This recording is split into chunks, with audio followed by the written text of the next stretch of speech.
Ya metiéndonos con el electrocardiograma de un paciente con un dolor torácico debe estar realizado dentro de los 10 minutos de que avisó que tenía dolor. ¿Sí? Tenemos que lograr hacerlo dentro de esos 10 minutos. Un tercio de esos síndrome coronario agudo pueden tener un electrocardiograma sin ninguna alteración. Por eso, si el paciente persiste con dolor, hay que repetir el electro a los 15 o 30 minutos.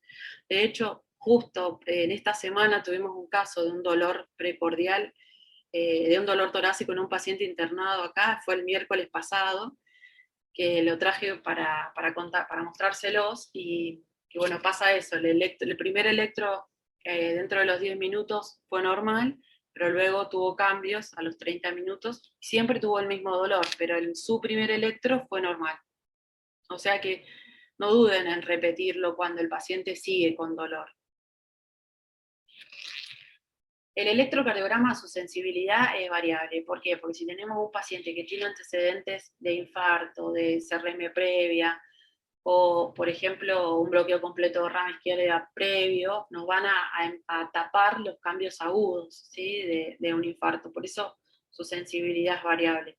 E incluso está la arteria circunfleja, si está comprometida y nosotros hacemos de B1 a B6 y no hacemos las posteriores, no vamos a ver esos cambios dinámicos si se compromete la arteria circunfleja, porque son cambios que veríamos si hacemos B7 y B8. Y siempre habitualmente hacemos hasta B6.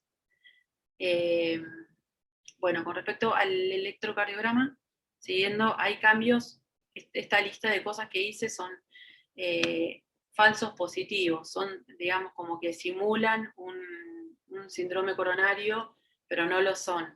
Dentro de ellos son la repolarización precoz, la pericarditis, la preexcitación, bueno, el TEP, la hemorragia subaracnoidea también tiene cambios, la miocardiopatía hipertrófica.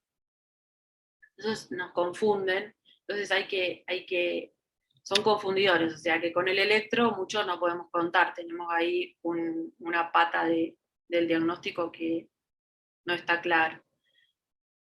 Esto me parece muy gráfico, igual después más adelante lo vuelvo a pasar, que el supra del infarto, que cuando tenemos un síndrome coronario con elevación del ST, es bien esta concavidad hacia abajo, y en cambio la miocarditis tenemos esta concavidad hacia abajo.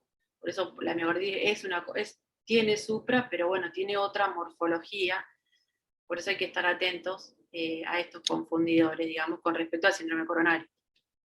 Y esto es una repolarización precoz que tiene el ascenso de esta manera, que se simula una carita feliz, digamos, en cambio esto es un supra y esto es isquemia, y es como enojado.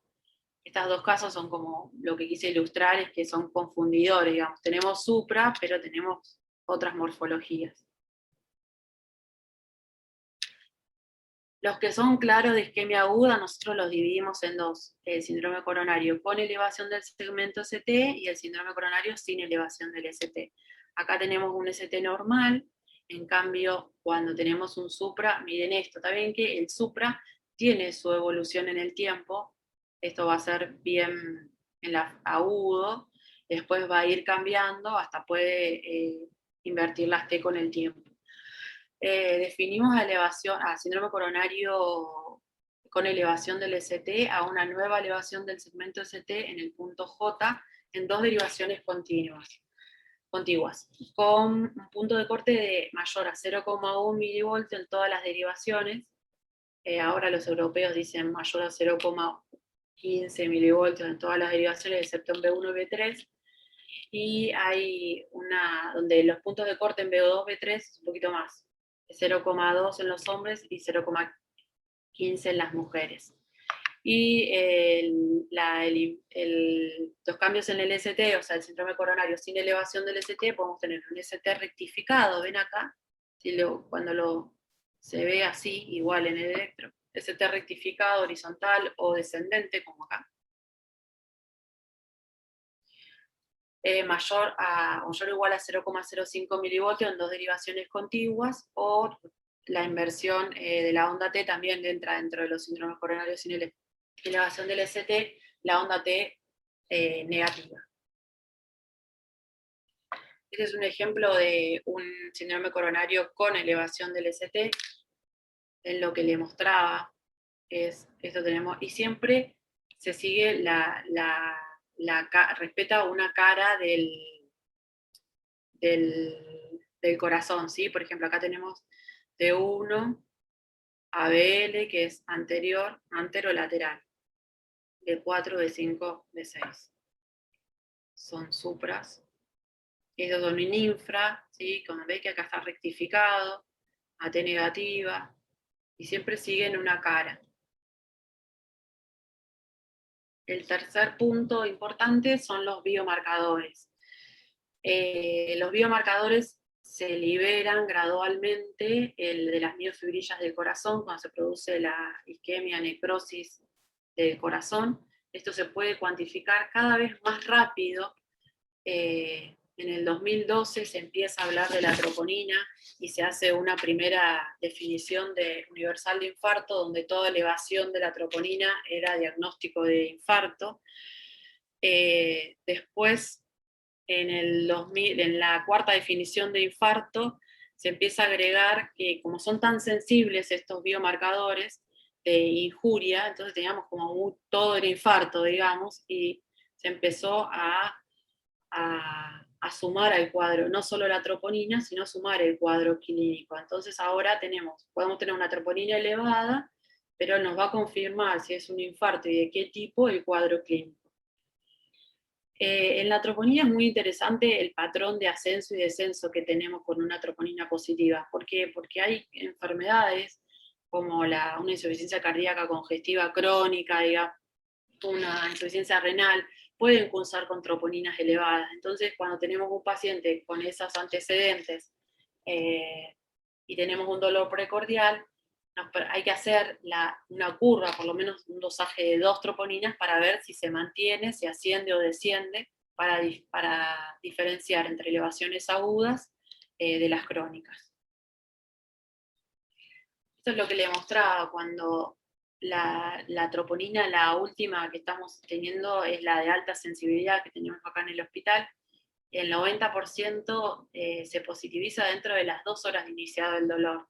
O sea que cuando tenemos un dolor es muy importante porque según las características, y es muy importante saber frente a qué paciente estamos, si tiene muchos antecedentes cardiovasculares o no, en 2 horas podemos descartar si el dolor es de origen coronario o no, tan específicas que son. En cambio, la de la cuarta generación debíamos esperar más, 6 horas. Esto, el advenimiento de la troponina y de que sea tan sensible, modificó las unidades de dolor torácico. Antes se dejaba mucho más tiempo los pacientes en unidad de dolor y ahora ya en 2 horas podemos tener el paciente resuelto. Bueno, con la troponina tener 3 cosas. Una es que la ventana de tiempo entre el evento y la aparición es muy importante. ¿Sí? Cuando en 1 hora o en 1 o 2 horas podemos estar descartando que el paciente tenga o no un infarto, que sea un síndrome coronario o no, o que sea una elevación secundaria otra cosa.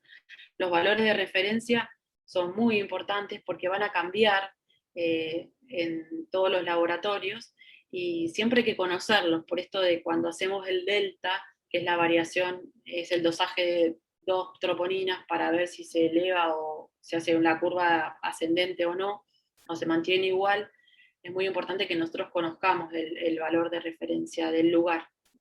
No son todos iguales, la dilución las hacen distintas.